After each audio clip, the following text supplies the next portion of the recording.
Hi, this is Rick Hutchinson from Doane University, and we're here in microbiology, and I want to talk to you a little bit about adaptive immunity and specifically lymphocytes, the first being the B cell or the B lymphocyte, which comes from the bone marrow, and it mediates the production of antigen-specific immunoglobulins directed against invasive pathogens, and this is a protein called an antibody. This is part of humoral immunity, and B cells, they become activated when they encounter foreign antigens and prevent these pathogens from entering or damaging cells by binding to them by neutralizing them or through neutralization. They also stimulate the removal of pathogens by macrophages and other cells by coating the pathogen. This is a process known as opsonization, and triggering the destruction of pathogens by stimulating other immune responses. These antibodies, they bind to pathogens or to foreign substances such as toxins to neutralize them by using their B cell receptors. Once bound, the antigen is engulfed in a process called receptor-mediated endocytosis. The products are then placed on the surface of the cell on these MHC2 molecules. This allows the helper T cells to bind to it and release lymphokines, which allow it to clone itself through mitosis, and allows the B cell to differentiate into plasma cells. These plasma cells then can release these antibodies that are specific to the antigen. Now, why do people with B cell deficiencies have more predisposition to bacterial infections?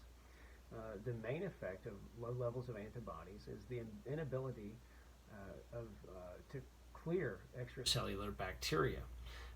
Normal individuals can clear infections and bacteria because the antibody and because of antibodies, making it possible for phagocytes to ingest and destroy them. So, with people who do not have an adequate amount of B cells or have that B cell insufficiency, we're not seeing the B cells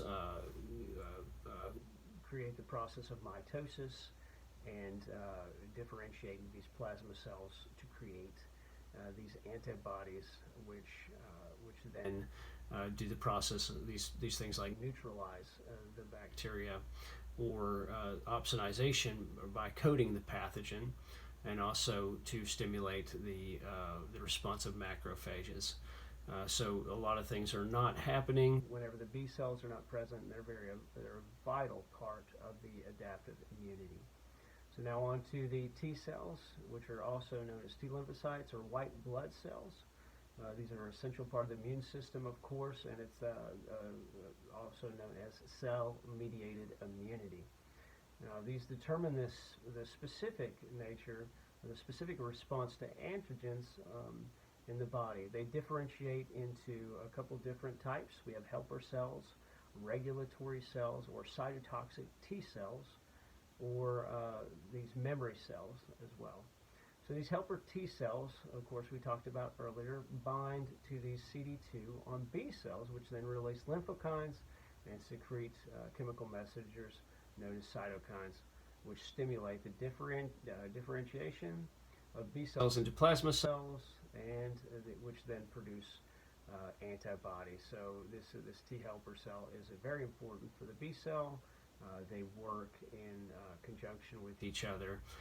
So next, on to the regulatory cells, which act to control the immune reactions, hence their name, the regulatory cells. So they're regulating that immune response. Now, the next would be the cytotoxic T cell, which are activated by various cytokines, and they bind to and kill infected cells in a process called apoptosis. I hope I'm saying that correctly.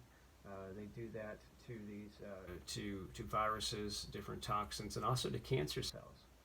So the memory T cells, onto those now, they replicate quickly and initiate a quick response if they have encountered the antigen before. So they have this memory.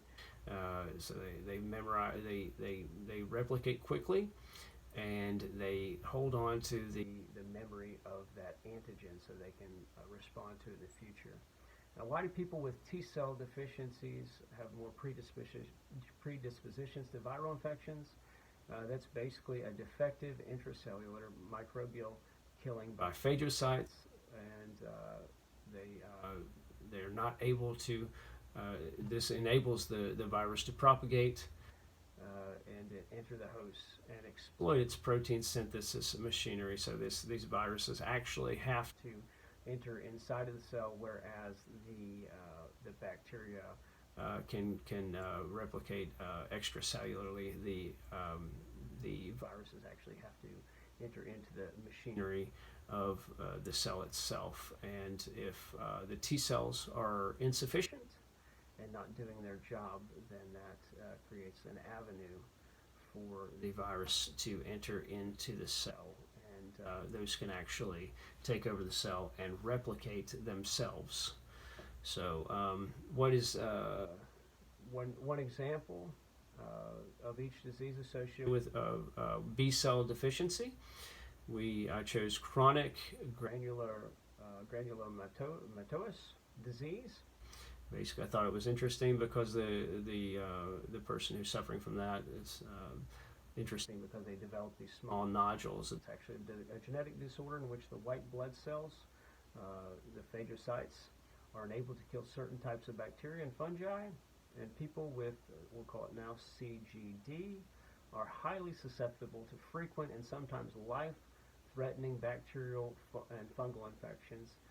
GCT is caused by defects in an enzyme, which is NADPH oxidase, that the phagocytes need to kill certain bacteria and fungi. Mutations in one of the 5 different genes can cause these defects, so it's a genetic mutation.